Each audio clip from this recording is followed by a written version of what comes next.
Renee. Hello, YouTube. Hi, Robin. And Marcus is with you this morning. Welcome, everybody. Hi, YouTube. Ooh! This is Marcus. He wanted to show his face for very brief. He's not usually shy, but this was his first YouTube live. That's Marcus Barketh. He's our Chief Regulating Officer. Hi, and welcome. Welcome, welcome. My name is Dr. Renée Ostertag. And I'm Dr. Robin Gispert. Well, hello, Robin. Hello, YouTube. Where are you coming in from? Let us know you're here. Type in the chat where you're from. Love to see your faces, but we can't see your faces. Oh, so we get to see your words. Chat away. Where are you from?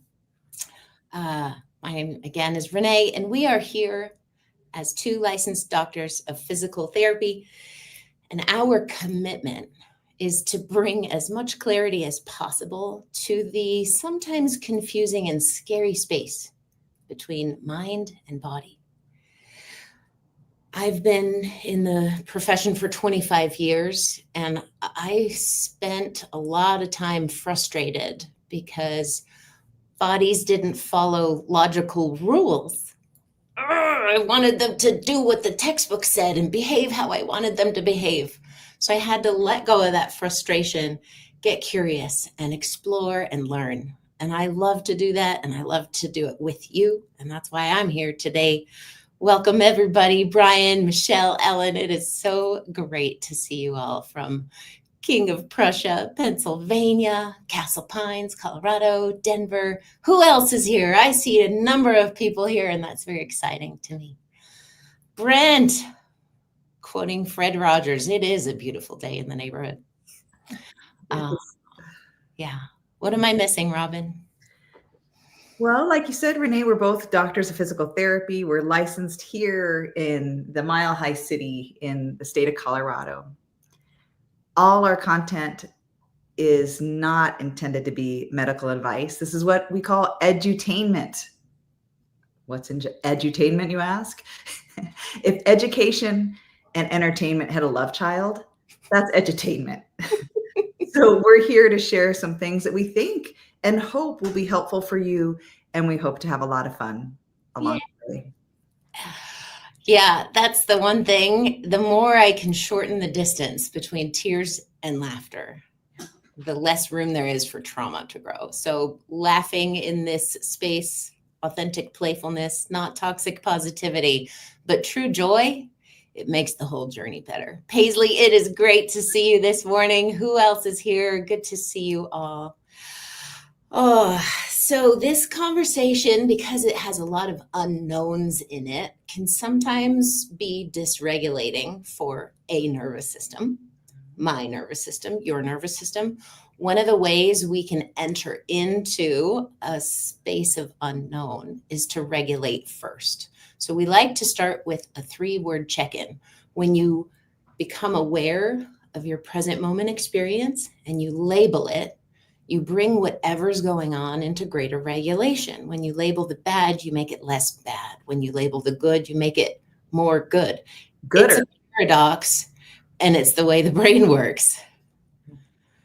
Robin, why don't you start us off with your 3-word check-in? And audience, I see you here. You matter. I like that you're here. I want to hear your 3-word check-in. You can't do it wrong. Just get connected to yourself and find 3 words and drop them in the chat.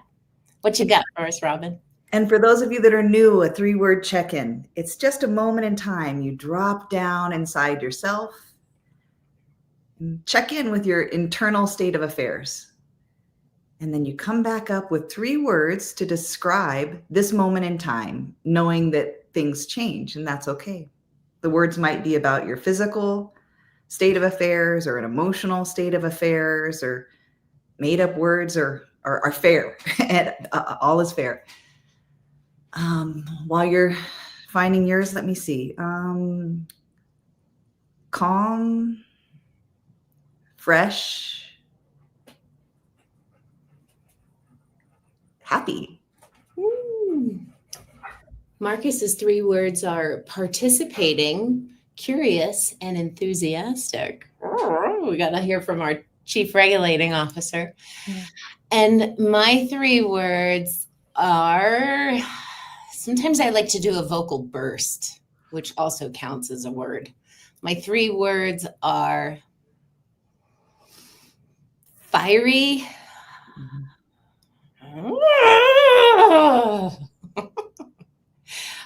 silly, and delighted. So, Paisley, red, blue, and green. There is no right, there is no wrong. Red, blue, and green came to mind. Not sure I went to the right place inside. LOL. Love it. Doesn't matter where you go. We've got words from Brent. We got words from Michelle. We got words from Brian. What are your words? It's a way to connect to yourself and bring in a little more stability and calm and certainty in this ever-changing landscape of life. So, stress relief moment. Dun, dun, dun. Robin and I are going to take turns, and today's my turn. Robin has no idea what's coming. You all have no idea what's coming. Here's a little exercise. I pull this from a couple different places, and for you, I invite you to participate as much or as little as you want to. You can't do it wrong. There's no way to do it wrong. We're just here to learn. So there's 2 parts to this. And I think of this exercise as a helping mind, body connect and walk out of circuits of learned helplessness and potential past trauma. So there's going to be 2 parts. One part is the breath.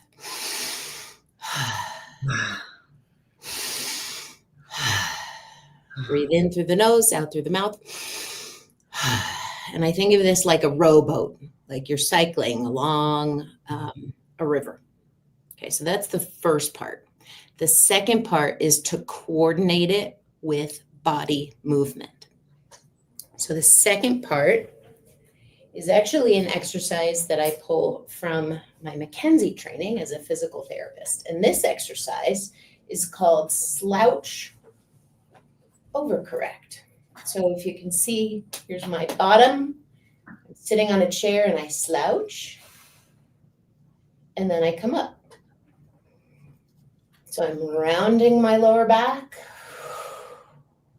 And I'm bringing my lower back up in tall, arching up, and then down. So that's the second part. Now, let's see if you can put those 2 together. Breathe out and slouch. Inhale, rise up. Breathe out and slouch. Inhale and rise up. So keep going with that as best you can, recognizing that sometimes it's awkward to learn a new skill with movement. Exhale, slouch. Inhale up. For some people, this is going to feel a little like rubbing your tummy and patting your head at the same time.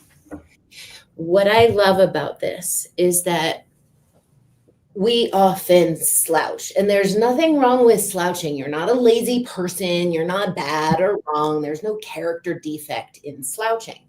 What can happen if you slouch for extended periods of time, say 30 minutes, an hour, a couple things happen. Chemically, things start to get a little sludgy in your blood and your pH levels build. You get more acidic when you slouch.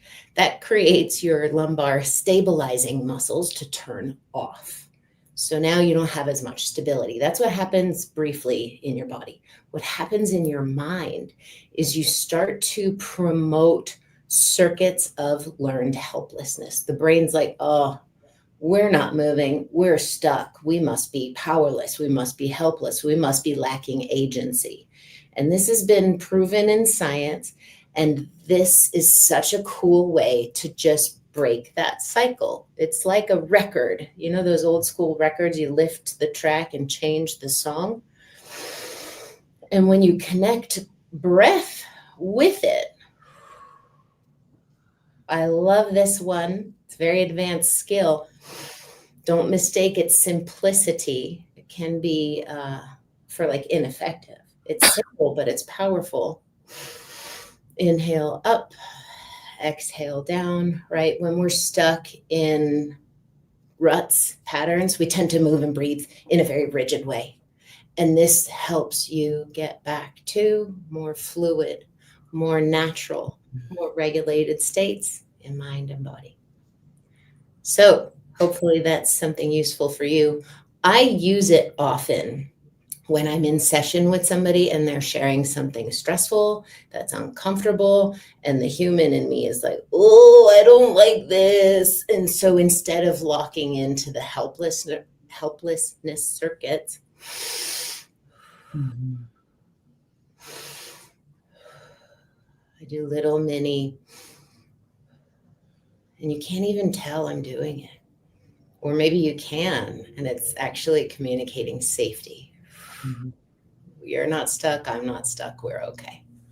So, did you try it? What was that like for you? Let's do another 3-word check-in and see what that's like. Now, in the ever-changing river of life, my 3-word check-in is optimistic, hopeful, and calmer. Anybody else? Paisley, Brent, Michelle, Brian, what do you guys have? Robin, what's your post 3-word check-in? Yeah, calmer, grounded,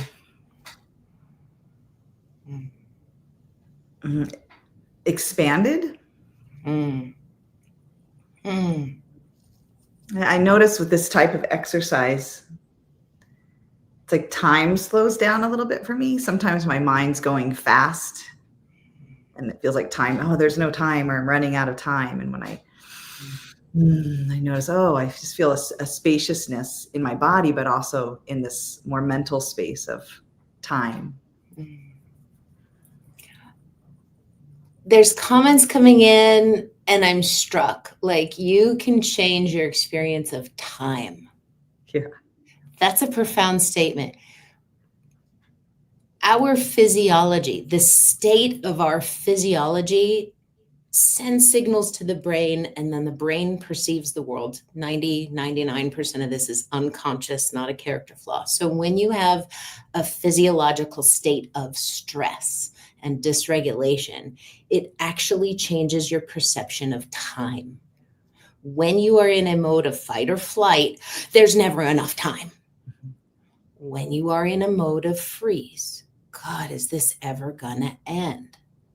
Right? You go to the dentist visit. Oh, God, helplessness.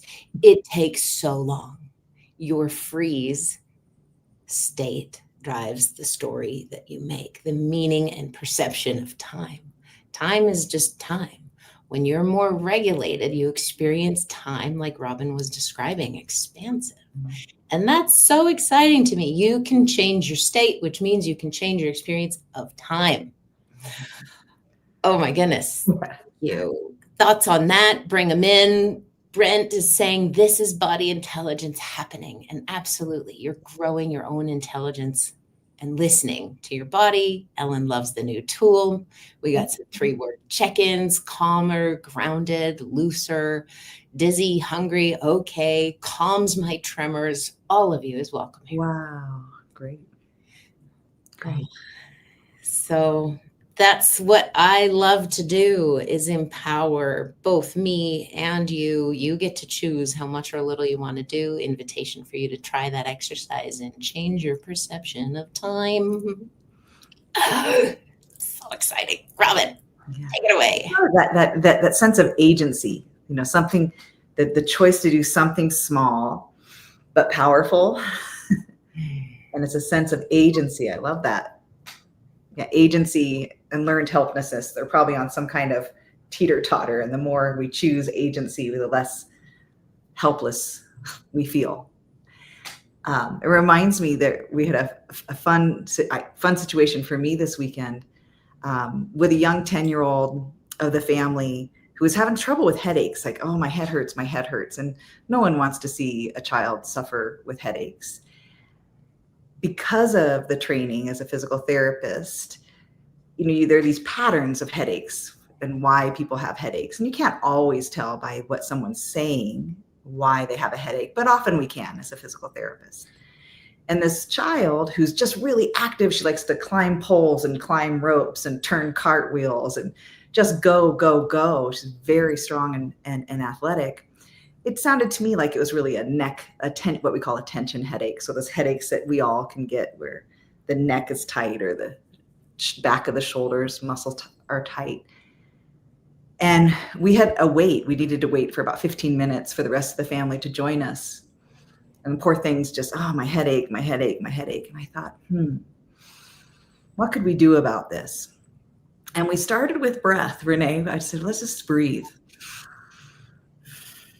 And I didn't think to cue her about, lifting up and slouching and overcorrecting, but I was modeling it. And so she was, and she said, oh, that's a little better. And I said, well, let's try some slow blinking. We just slowly open and close our eyes. And there's something about slowly opening and closing our eyes that can invite the body to relax. And that worked for her as a young person. And I showed her some other exercises. And it was so empowering for her to have 2 or 3 things that she could do sitting there at the table waiting for other people. And every moment or every minute or so, she said, oh, it's starting to get better. Oh, it's getting a little better. It's getting a little better. And I thought, what a joy for a young person to learn agency over body, agency over perceived pain. Simple tools that you can carry with you all day long. I love the idea of simple. Yeah. And I think it's misquoted and misattributed to Einstein. Who knows? Yeah. Maybe it's true, maybe it's not. But Einstein said, when the solution is simple, God is talking. Whatever God means to you, right? I love Joseph Campbell's definition of God, the name that we use for all that we don't understand. The point is that sometimes the most simple thing is the most true, the most helpful. Mm-hmm. And so simple little things give us agency. And Dr. Paul Conti was interviewed by Huberman. What's his first name? Andrew Huberman. They had a really cool long interview. We like to keep it to 20 minutes, so I'm aware of that. Ooh, cool. Thanks, Pabrita. My last video on brain freeze was great. Good timing, because I just went into it a little bit myself. Woo, woo, woo. You want to get out of brain freeze, like, whoa, laugh a little bit. Okay, so what Dr. Paul Conti said, the 2 most important pillars for mental health are gratitude and agency. Agency. Amen. All the balloons, all the joy. Oh. Renee, it's reminding me the childhood story, the little engine that could, I think I can.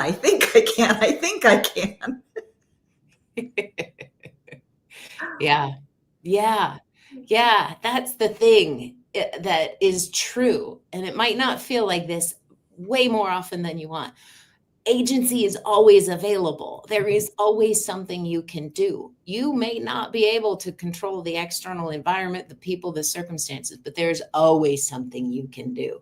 And the more simple it is, and the more you rehearse it, I think the easier it is to find it in the moments of stress. Because when I'm stressed, I'm not thinking.